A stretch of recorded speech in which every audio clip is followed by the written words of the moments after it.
Bacaan Alkitab hari ini dari kitab 1 Samuel pasalnya yang ke-14, kepahlawanan Yonatan. Dan pada suatu hari Yonatan bin Saul berkata kepada bujang pembawa senjatanya, "Mari kita menyeberang ke dekat pasukan pengawal orang Filistin yang di sebelah sana." Tetapi tidak diberitahukannya hal itu kepada ayahnya. Adapun Saul duduk di ujung Gibea di bawah pohon delima yang di Migron, dan rakyat yang ada bersama-sama dengan dia itu kira-kira 600 orang banyaknya. Ahia anak Ahitub, saudara Ikabod, anak Pinehas, anak Eli, imam Tuhan di Silo, dialah yang memakai baju efod pada waktu itu. Tetapi rakyat tidak tahu tentang perginya Yonatan itu. Di antara pelintasan-pelintasan bukit yang dicoba Yonatan menyeberanginya ke arah pasukan pengawal orang Filistin, ada ujung batu bukit di sebelah sini dan ada ujung bukit batu di sebelah sana. Yang satu bernama Bozez, yang lain bernama Sene. Ujung yang satu berdiri di sebelah utara di tentangan Mikmas, yang lain di sebelah selatan di tentangan Geba. Berkatalah Yonatan kepada bujang pembawa senjatanya itu, "Mari kita menyeberang ke dekat pasukan pengawal orang-orang yang tidak bersunat ini. Mungkin Tuhan akan bertindak untuk kita, sebab bagi Tuhan tidak sukar untuk menolong, baik dengan banyak orang maupun dengan sedikit orang." Lalu jawab pembawa senjata itu kepadanya, "Lakukanlah niat hatimu itu, sungguh aku sepakat." Kata Yonatan, "Perhatikan, kita menyeberang ke dekat orang-orang itu dan memperlihatkan diri kepada mereka. Apabila kata mereka kepada kita begini, 'Berhentilah sampai kami datang padamu,' maka kita tinggal berdiri di tempat kita dan tidak naik mendapatkan mereka. Tetapi apabila kata mereka begini, 'Naiklah kemari,' maka kita akan naik. Sebab kalau demikian Tuhan telah menyerahkan mereka ke dalam tangan kita, itulah tandanya bagi kita." Ketika mereka keduanya memperlihatkan diri kepada pasukan pengawal orang Filistin, berkatalah orang Filistin itu, "Lihat, orang-orang Ibrani keluar dari lubang-lubang tempat mereka bersembunyi." Orang-orang dari pasukan pengawal itu berseru kepada Yonatan dan pembawa senjatanya, katanya, "Naiklah kemari, maka kami akan menghajar kamu." Lalu kata Yonatan kepada pembawa senjatanya, "Naiklah mengikuti aku, sebab Tuhan telah menyerahkan mereka ke dalam tangan orang Israel." Maka naiklah Yonatan merangkak ke atas dengan diikuti oleh pembawa senjatanya. Orang-orang itu tewas terparang oleh Yonatan, sedang pembawa senjatanya membunuh mereka dari belakangnya.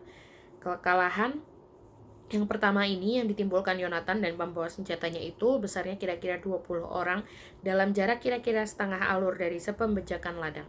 Lalu timbullah kegentaran di perkemahan, di padang, dan di antara seluruh rakyat, juga pasukan pengawal dan penjara-penjara itu gentar, dan bumi gemetar sehingga menjadi kegentaran yang dari Allah. Ketika peninjau-peninjau Saul di Gibea Benyamin melihat hal itu, dan sesungguhnya orang ramai seperti ombak berjalan ke sana kemari, berkatalah Saul kepada tentara yang bersama-sama dengan dia itu, "Periksalah barisan dan lihatlah siapa yang pergi daripada kita." Mereka memeriksa barisan, dan ternyata Yonatan dan pembawa senjatanya tidak ada. Lalu kata Saul kepada Ahia, "Bawalah baju efod kemari." Karena pada waktu itu dialah yang memakai baju efod di antara orang Israel. Tetapi sedang Saul berbicara kepada imam itu, maka kian lama kian bertambahlah keributan di perkemahan orang Filistin. Sehingga Saul berkata pula kepada imam itu, "Biarlah." Kemudian berkumpullah Saul dan seluruh rakyat yang bersama-sama dengan dia itu. Dan ketika mereka sampai ke tempat pertempuran, tampaklah setiap orang menikam temannya dengan pedang, suatu huru-hara yang sangat besar. Lagi pula orang-orang Ibrani yang telah lama tinggal pada orang Filistin dan yang telah ikut maju dalam tentara mereka, mereka juga berbalik untuk bergabung dengan orang-orang Israel yang ada bersama-sama dengan Saul dan Yonatan. Bahkan ketika semua orang Israel yang telah bersembunyi di pegunungan Efraim mendengar bahwa orang Filistin telah lari, orang-orang itu pun bergabung dengan mereka dalam pertempuran. Demikianlah Tuhan menyelamatkan orang Israel pada hari itu. Pertempuran itu meluas sampai lewat Bet Awen. Yonatan dibebaskan dari kutuk.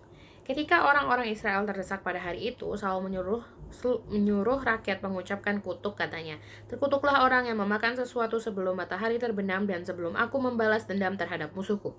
Sebab itu tidak ada seorang pun dari rakyat yang memakan sesuatu. Dan seluruh orang itu sampailah ke suatu hutan, dan di sana ada madu di tanah. Ketika rakyat sampai ke hutan itu, tampaklah ada di sana madu meleleh. Tetapi tidak ada seorang pun yang mencedoknya ke mulutnya dengan tangan, sebab rakyat takut kepada sumpah itu. Tetapi Yonatan tidak mendengar bahwa ayahnya telah menyuruh rakyat bersumpah.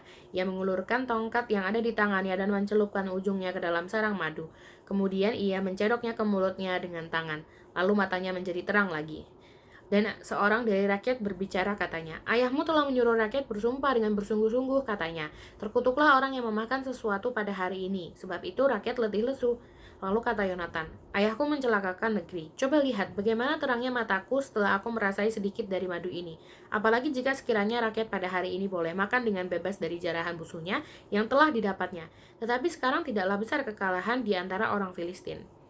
Dan pada hari itu mereka memukul kalah orang Filistin dari Mikmas sampai ke Ayalon. Rakyat sudah sangat letih lesu, sebab itu rakyat menyambar jarahan, mereka mengambil kambing domba, lembu, dan anak lembu, menyembelihnya begitu saja di atas tanah dan memakannya dengan darahnya.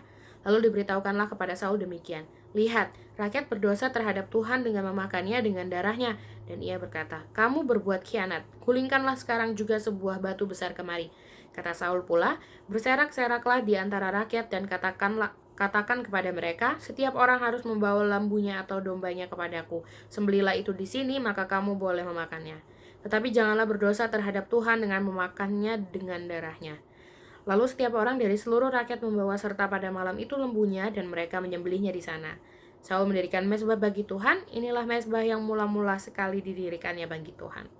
Lagi kata Saul, "Marilah kita pada malam ini mengejar orang Filistin dan menjarahi mereka sampai fajar menyingsing dan janganlah kita biarkan hidup seorang pun dari mereka."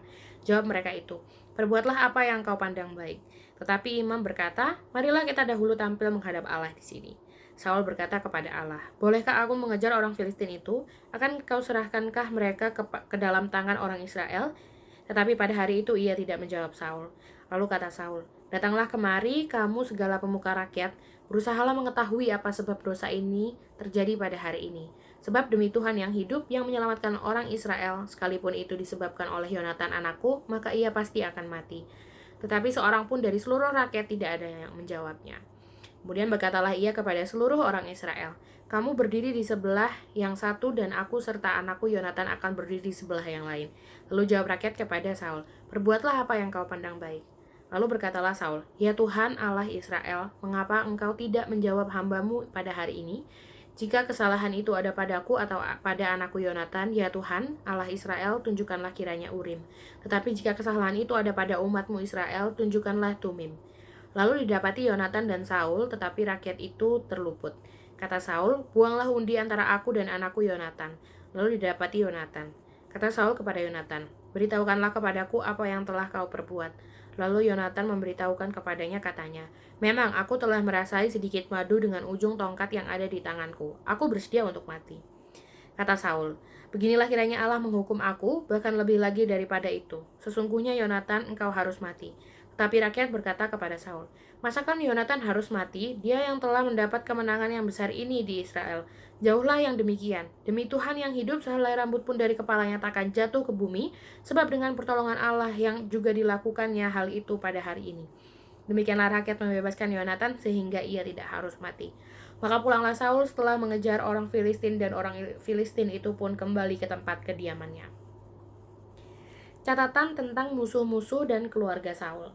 Setelah Saul mendapat jabatan raja atas Israel, maka berperanglah ia ke segala penjuru melawan segala musuhnya, melawan Moab, Bani Amon, Edom, raja-raja negeri Zoba, dan orang Filistin, dan kemanapun ia pergi, ia selalu mendapat kemenangan. Ia melakukan perbuatan-perbuatan yang gagah perkasa, memukul kalah orang Amalek, dan melepaskan Israel dari tangan orang-orang yang merampasi mereka. Anak-anak lelaki Saul ialah Yonatan, Yeswi, dan Malkisua. Nama kedua anaknya, yang perempuan yang tertua bernama Merab, yang termuda bernama Mikal. Istri Saul bernama Ahinoam, anak Ahimaas. Panglima tentaranya bernama Abner, anak Ner, paman Saul. Kis, ayah Saul, dan Ner, ayah Abner adalah anak-anak Abiel. Hebat peperangan melawan orang Filistin selama zaman Saul. Dan semua pahlawan dan orang gagah perkasa yang dilihat Saul dikumpulkannya kepadanya.